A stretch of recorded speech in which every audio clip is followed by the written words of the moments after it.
Welcome back to another episode here at the Weber home. Today we are going to start a new series of 7 days of meals using canned meat. So today I'm going to be making like a beef pot pie with a cornbread topping, and we're going to use our home canned meat for that, and I'm going to show you how. So first things first, we got to go shopping in the pantry. I'll be right back. So we're gonna do this in a cast iron skillet, and I have some in the oven. I was just seasoning. So I've got this nice big skillet here, pre-seasoned and preheated. It's probably really loud on the video, sorry. Ready to go. And then I'm gonna leave the oven on because we're gonna use it again here in just a minute. Okay, so this is what I grabbed from the pantry. I have our canned meat. This is our ground beef. This is just not even a full pint. So I might end up getting another one of these from the cabinet. We're gonna see how the ratio looks. I have a tomato paste from the cabinet as well. Got 2 cans of mixed vegetables, a diced tomato sauce, and then the extra thing of corn because I love corn in it. And we're gonna cook this all together with some garlic and some onion. That onion's almost empty, but I have a whole container full of it. I got some seasonings. And then what we're gonna do is we're gonna make a cornbread topping, kind of like a homemade Jiffy Mix. And we're gonna put this on top as like the pie crust. And then we're gonna bake it all together, and it is going to be delicious. Okay, I'm going to set you there. Hopefully you can kind of see what I'm doing. I have my olive oil spray here. I'm just going to spray my pan really good. And then we are going to open up this ground beef and get it going in the skillet. We're going to add some seasoning to it because if you remember when I can my meat, I do it plain in preparation for whichever meal that I'm going to make that I don't know at the time. So I just got a fork. Loosen up some of this, and we're gonna put it right here in the skillet.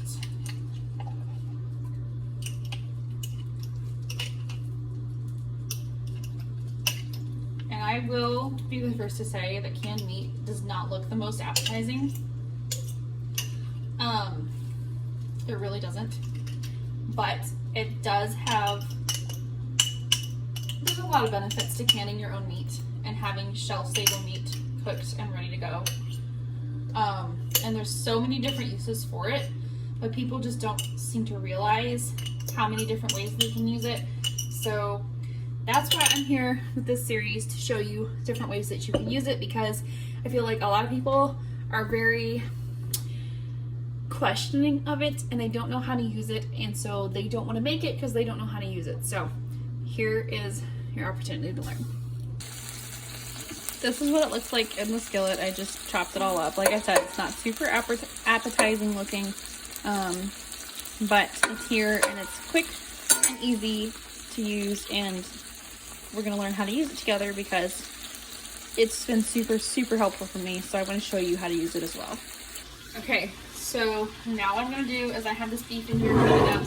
I'm gonna take some Worcestershire sauce. I hate trying to say that.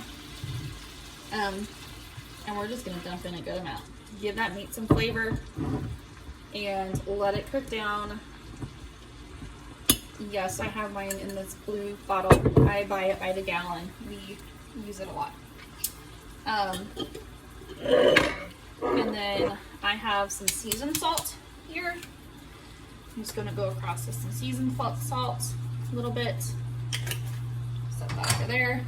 I also have some Himalayan pink salt. I like my food a little salty, so we're gonna go with that. And then I also have this minced onion that I showed you. There's not much in here. We're gonna dump the rest of this in here. Refill this container and add some more. Let me just get like I'm just gonna get a teaspoon and measure out a teaspoon of chopped onion. Most of the time I don't really measure anything. I just got like a teaspoon like you just use for your meal. Here we go. I'll also use this spoon to go ahead and refill this really quick.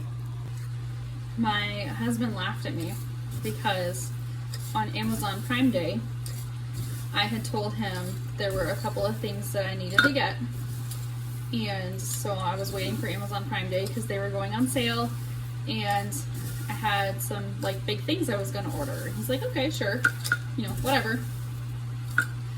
And so I ordered a few things, and he comes back and he's like, did you order 2 pounds of chopped onion on Amazon? And I was like, yeah.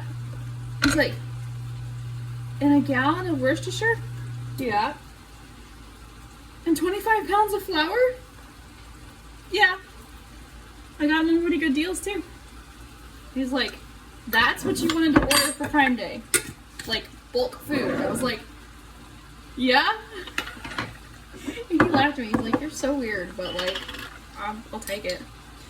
I'm also gonna do a good sized teaspoonful of this minced garlic. I love minced garlic. I always keep minced garlic on hand.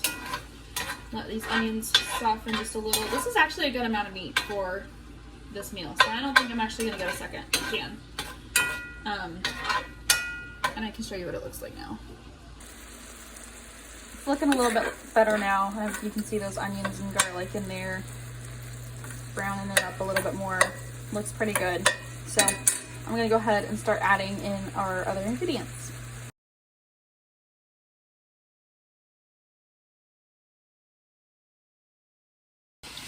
Okay, so I went ahead and held off for now on the can of tomato sauce because I'm not entirely sure I'm gonna need it.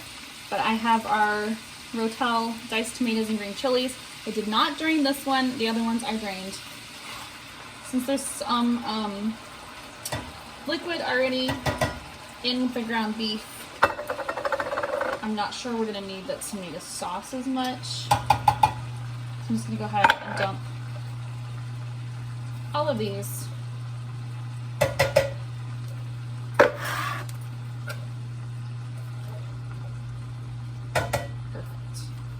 And then I'm gonna give it a good mix, and then we're gonna add in our tomato paste. So let me mix this around and then I'll show you what it looks like. So this is what it looks like. It's absolutely beautiful, but you can see it has a good amount of liquid in it. So what I'm gonna do is actually put the tomato paste in and mix it around and then see how liquidy it is. I want it to be a little bit liquidy so it doesn't dry and burn in the oven, but I don't want it to be too liquidy either. So that's why we're gonna add the tomato paste, and I'm also gonna sprinkle a generous amount of oregano on it.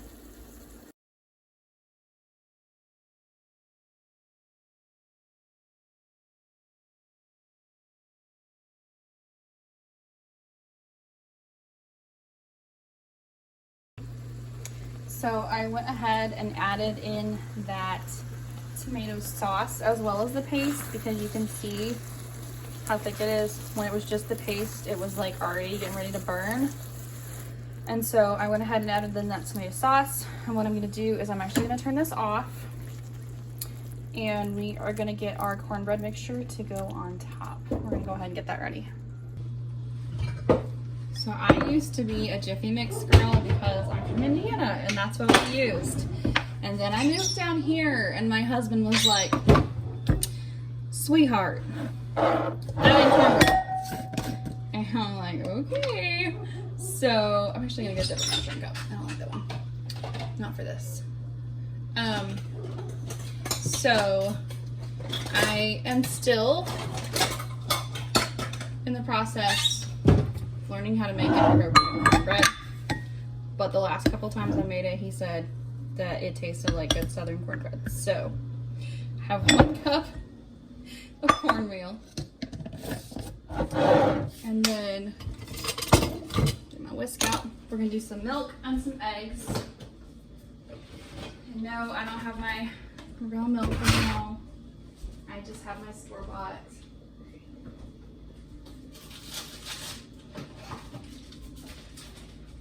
cut back on a couple of expenses, and that was one of them. Hopefully it's temporary though. So I'm gonna add in 2 eggs.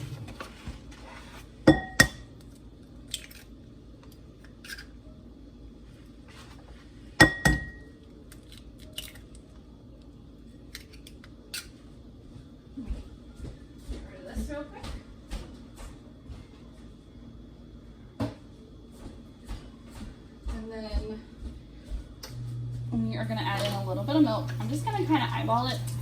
Like I said, I don't typically measure much when I'm cooking. I cook from the heart, not from a recipe.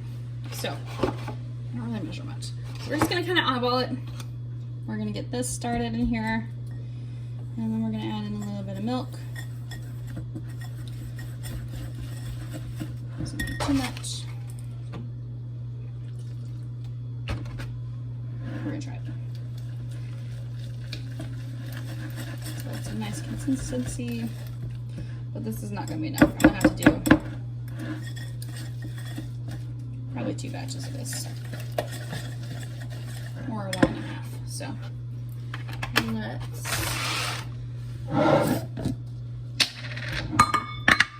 get another almost full cup of cornmeal. Throw in some more milk. And that last egg. Let me go for it. Alright, so I did end up adding a little bit more milk.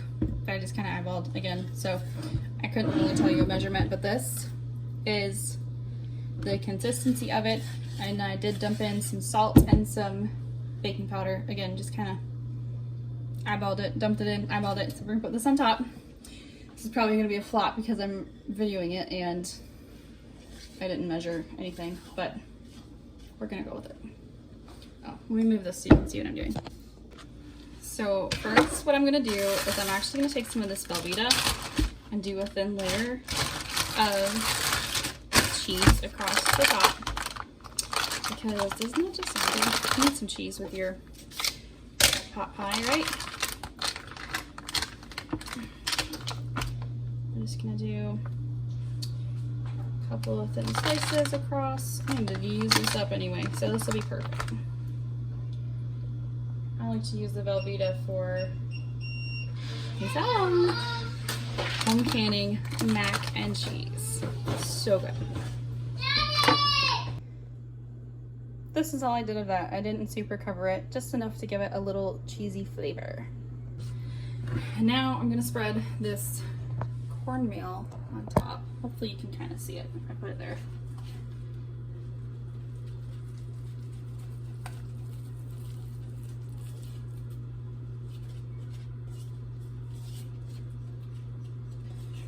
And we're gonna spread this super thin across the top. You don't want it to be too thick because it will take forever to cook. If you do too much cornbread, it will take a long time. And you don't want to wait that long. I don't want to wait that long. Okay. Just kind of. The whole way.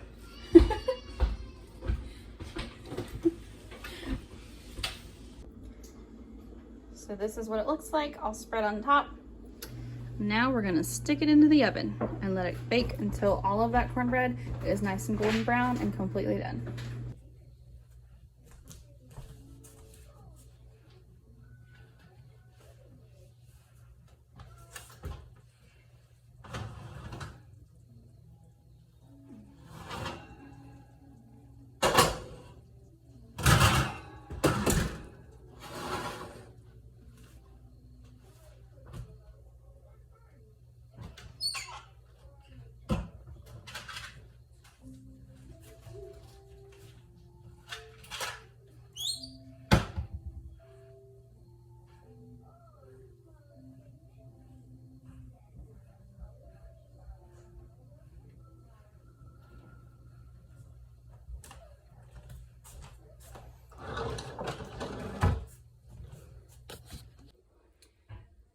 This is what it looks like after it's baked.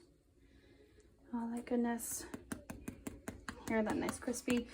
I baked it at 375 for about 28 minutes, I think it was. And this looks pretty good. It might still be a little, I think that's just cheese I'm seeing underneath, because it looks like the cornbread topping's done. Perfect. I'll show you what it looks like when we dish it up.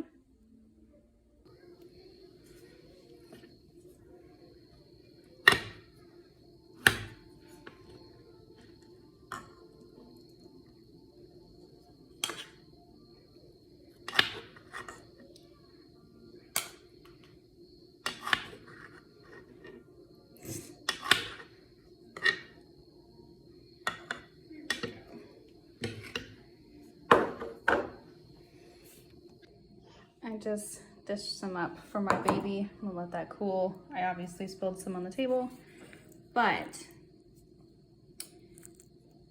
look at how good that looks. The meaty bottom part, the cheesy middle, and that cornbread. Oh, I'm so hungry, and I cannot wait to dive into this.